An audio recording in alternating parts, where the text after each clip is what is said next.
This Faith and Finance podcast is underwritten in part by Guidestone. Guidestone envisions a world transformed by Christian investing.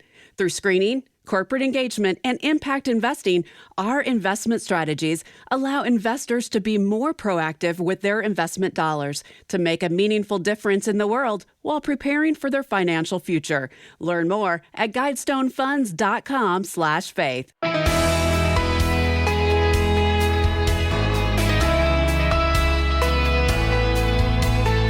The Puritan poet Anne Bradstreet once wrote, "Wisdom without an inheritance is better than an inheritance without wisdom." Hi, I'm Rob West. As the baby boomer generation ages, it's estimated that they'll leave a tidal wave of wealth to their heirs, perhaps $68 trillion by 2030. But is the next generation ready for that wealth? We'll talk about it today, and then it's on to your calls at 800-525-7000.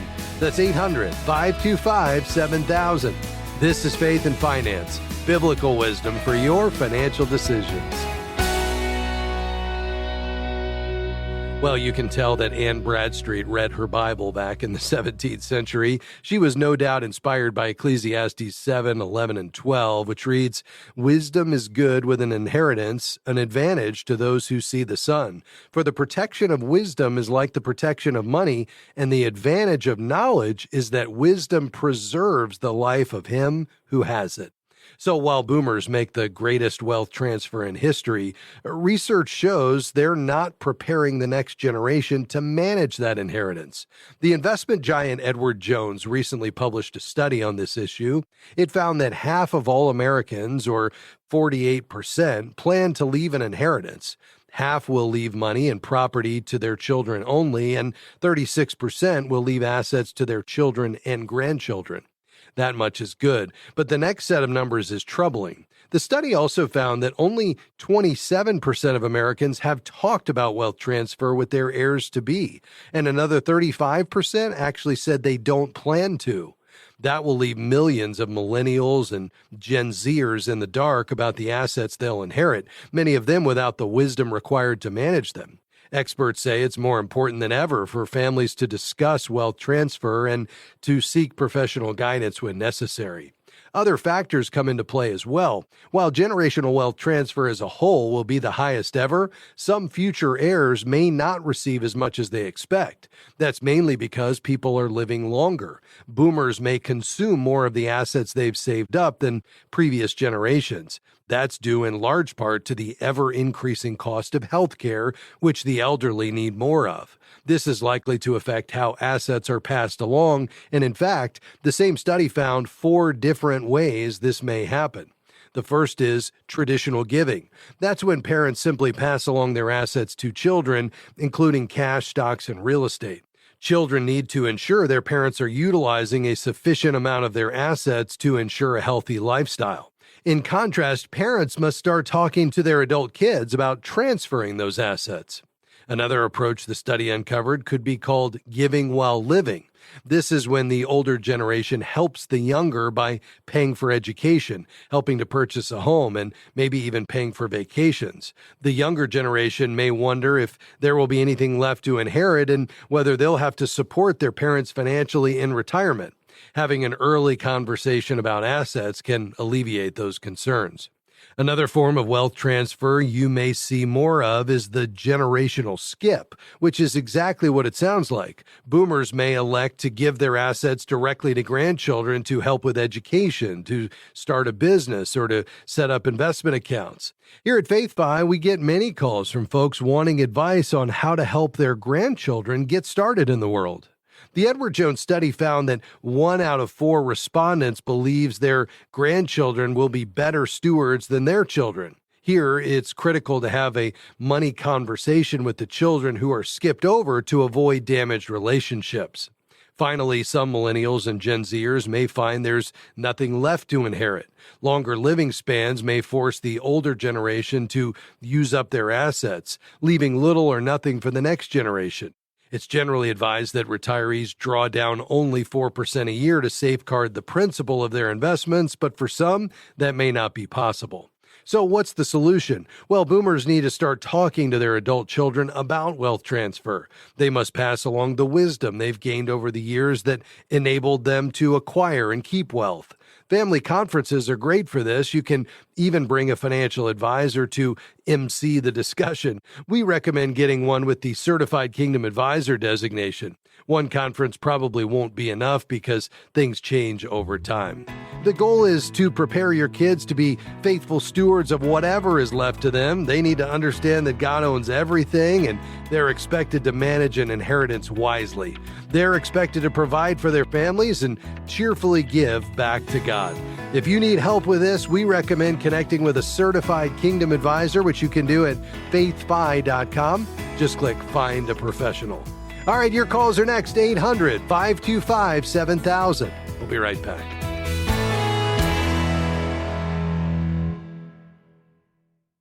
We're grateful for support from Guidestone, whose diversified suite of investment solutions align with Christian values to create positive change in the world. More information is available at guidestonefunds.com/faith. Investing involves risk, including potential loss of principal. Carefully consider the investment objectives, risks, charges, and expenses of Guidestone funds before investing. They're distributed by Foresight Funds Distributors, LLC, which is not an advisory affiliate, a registered investment advisor, nor do they provide investment advice.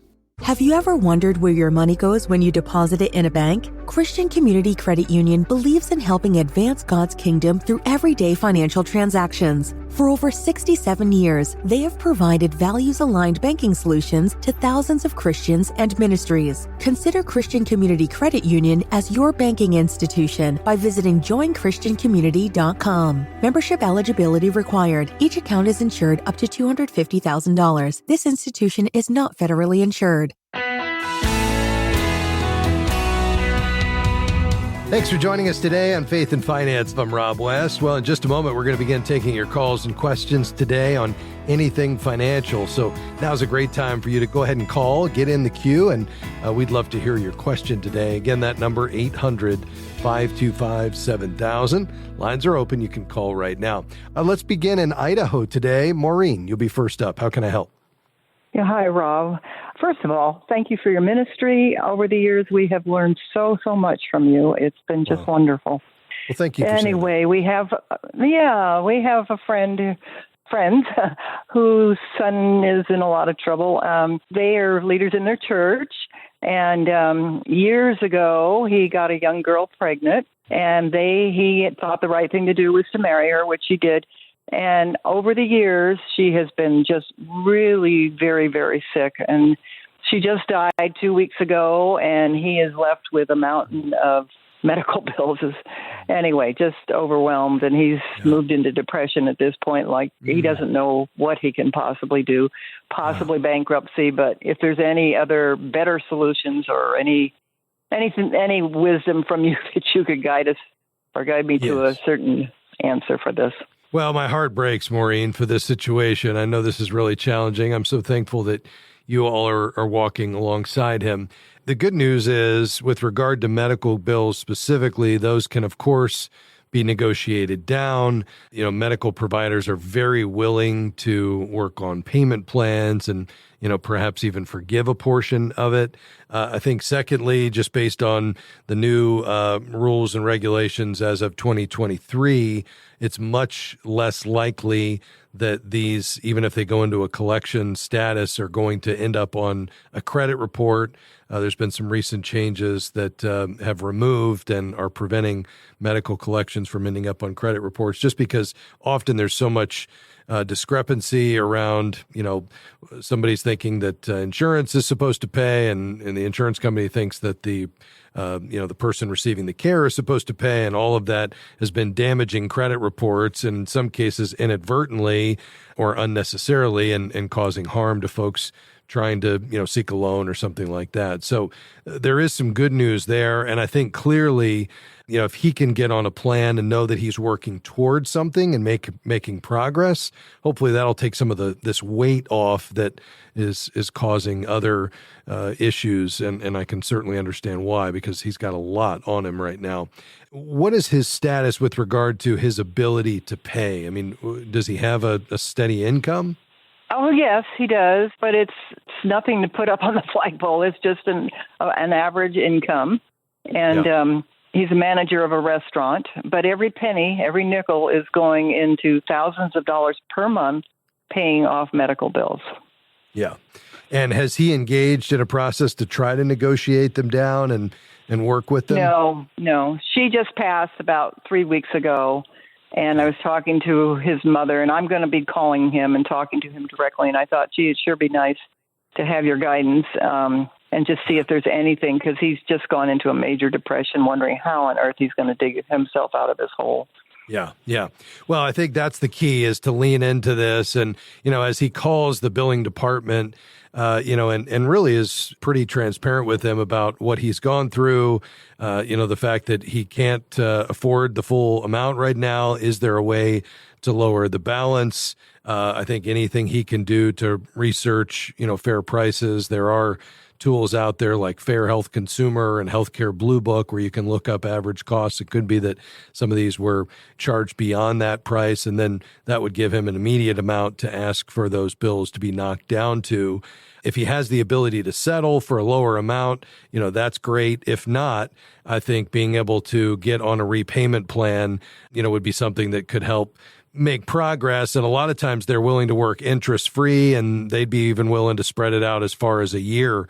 Would it be helpful to have one of our Christian financial counselors work with him to try to get all of this organized and on a plan? Very possibly. Okay. Yeah, very possibly. Let's do this, Maureen. I'm going to have you hold the line. We'll get your information, get the certified Christian financial counselor in touch with you, and then you can kind of act as the go-between and make sure that it is something he'd want and take advantage of. And if so, you can make that handoff. If not, at least they can give you some advice on how to walk alongside him personally. So stay on the line. We'll get your information and be praying for him as well. Thanks for calling. To Safford, Arizona. Arnold, go ahead. Yes, Rob. I'm concerned about taking from a traditional IRA, $575,000, putting it into a Roth, and being able to pay the taxes. Doing it in 5 splits for 5 years, and then after those 5 years, am I correct that I would not pay any money if I got interest on that money made from a traditional to a Roth? That's correct, because once it's in the Roth, now it's growing tax-free, and you don't have any required minimums, so you wouldn't have to take anything out.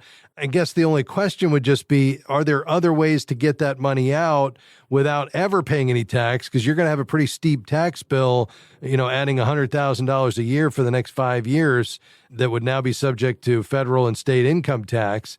So, for instance, with the current giving that you're doing, what about, if you're doing some charitable giving to your church or other ministries out of after-tax accounts, like from checking or savings?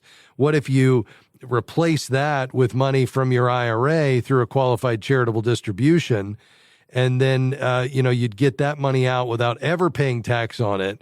So that might be a way to take a portion of it to kind of earmark for your giving. And that way you're not, putting as much through, your federal tax return and state and having to pay tax on it. Does that make sense? Yeah, I already looked into that quality charitable thing. I think it's $95,000, but that's not. But my question was, after the 5 years that I left the money in there from switching it over from an IRA to a Roth, there would not be no more future taxes on that money. Is that correct? That's correct. Yeah, because you would have already paid it. You've accommodated for the 5-year rule, so that's important. You can't take it out. But as long as it's in there for 5 years and you've paid the tax, now that money is growing in whatever you invested in, whether it's earning interest in a brokered CD or it's in stocks and bonds or mutual funds or gold, whatever it is. Yeah, there's no tax to be paid on the gains from that point forward. Okay, that's what you answered my question, because as long as I stay under $206,000 for the year, making that split, my Medicare don't go up either. Ah, I see. Yeah, in the future. Now, it would, while you're recognizing that income, but you mean beyond the 5 years? Right, beyond the 5 years. Yeah. Right now, for the 5 years, I know I got to stay under 206 total. Okay. All right. Well, you're on it. It sounds like you've done a great job. I would confirm all this with your CPA. You just don't ever want to have any surprises here, but I sound like you're on the right track. So great question today. 800-525-7000 is the number to call. We'd love to encourage you from God's Word, help you lean into that role that you have of being a wise and faithful steward, but do it with confidence because, as we think about our financial lives, there is just an seemingly unending number of decisions that we have to make every day, and we have limited resources. I don't have to tell you that. You're reminded of that every month, where there's, in some cases more month than money, and expenses are up across the board. And I understand you just want to be found faithful, honor the Lord and what He's entrusted to you. And our goal each day on this program is just to come alongside you and say, you got this, and point you back to Scripture where we find wise counsel. It starts with the idea that God needs to be our ultimate treasure, not our things. Maintain an eternal perspective, not be fixated on the here and now, the temporal, the circumstances of the day. Trust God as our provider. Lean into our role as stewards and realize we have a high calling, but there's help, God's Word, and this program to join with you in that.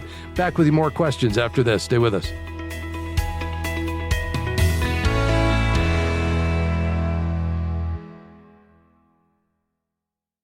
Imagine having biblical financial wisdom delivered to your inbox every week, helping you integrate your faith and financial decisions for the glory of God. At faithfi.com, you can join a community of over 70,000 people who are already receiving our weekly wisdom email, filled with articles, videos, podcasts, and exclusive offers on resources that will deepen your understanding of biblical stewardship. Start your journey today by creating your FaithFi account at faithfi.com. Just click Sign Up. Are you a financial advisor or CPA seeking to build your practice on biblical wisdom? Not only does the Certified Kingdom Advisor education provide you with deep biblical insights, the CKA designation sets you apart. Each year, almost 50,000 people search for a Christian financial advisor. Join our community and share your expertise with clients looking for someone who shares their faith and values. Find more information at kingdomadvisors.com/getcertified.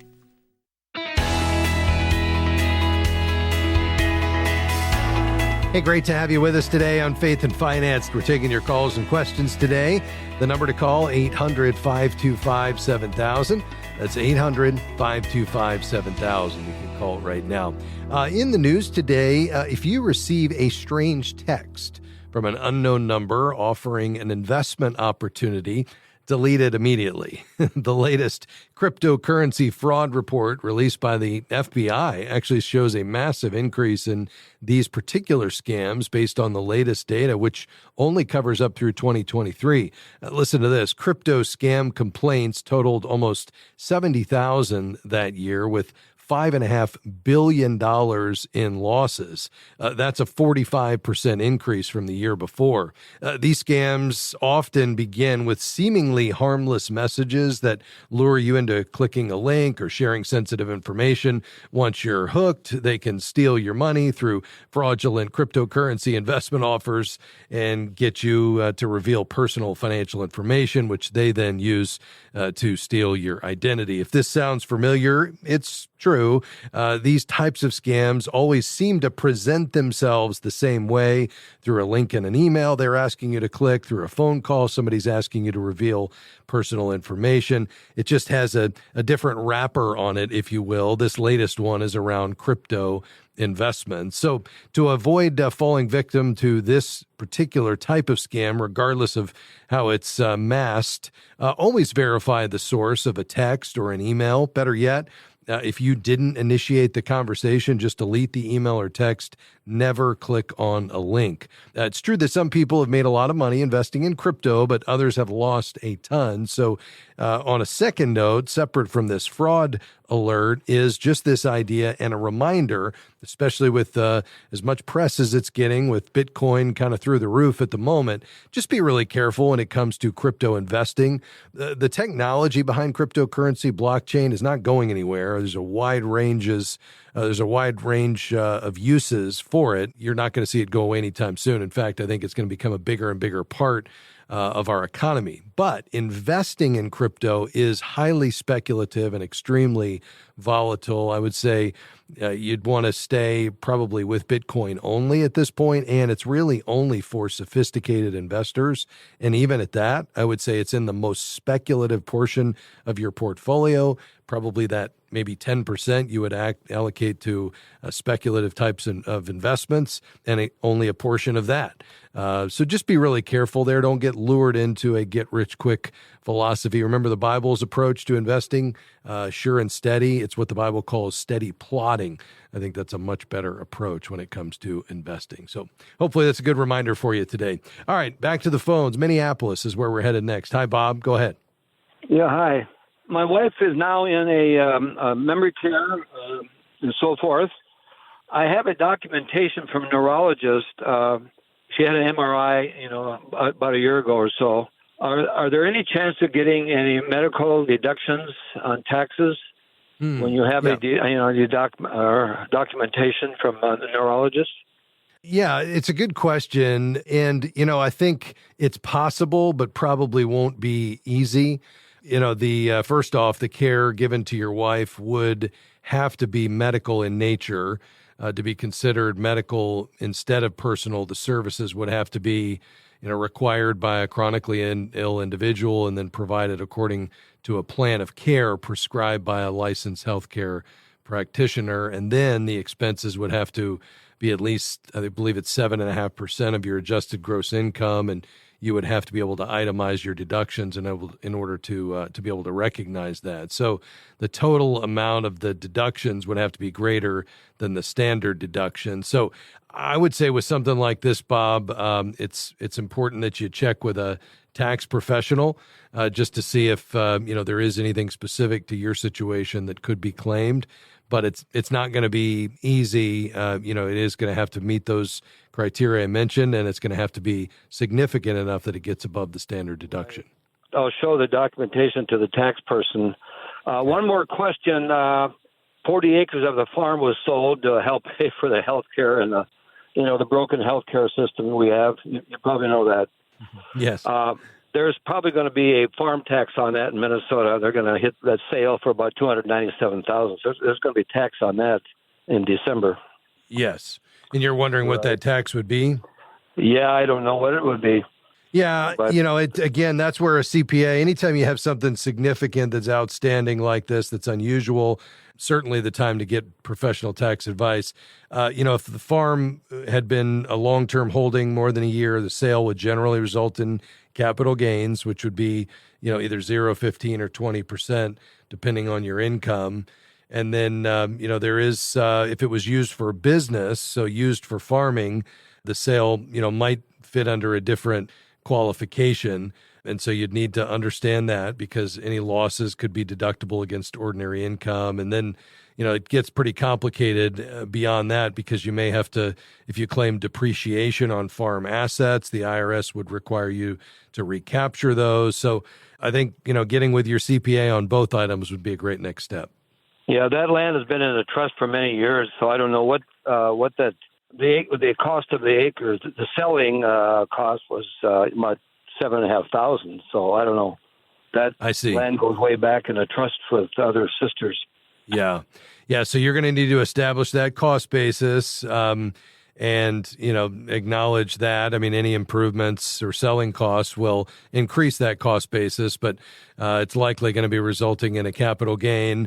And that is just the beginning. There could be other taxes involved as well. So I think this is that year to get that tax professional involved on both of these issues and make sure you take advantage of every possible advantage or deduction and certainly pay what is owed so you don't get caught with any penalties or late charges, interest down the road. Bob, I wish I had more specifics for you, sir, but we appreciate you calling today. God bless you. Well, as we round out the broadcast today, let me remind you, if you're looking for a certified Kingdom advisor, you can do that on our website at faithfi.com. Just click Find a Professional. Now, if you're unfamiliar with that term, CKA, this is the only financial services industry designation for biblically wise financial advice. That's right, CKAs have met high standards and character and competence. They've had a pastor and client reference. They've had a regulatory review.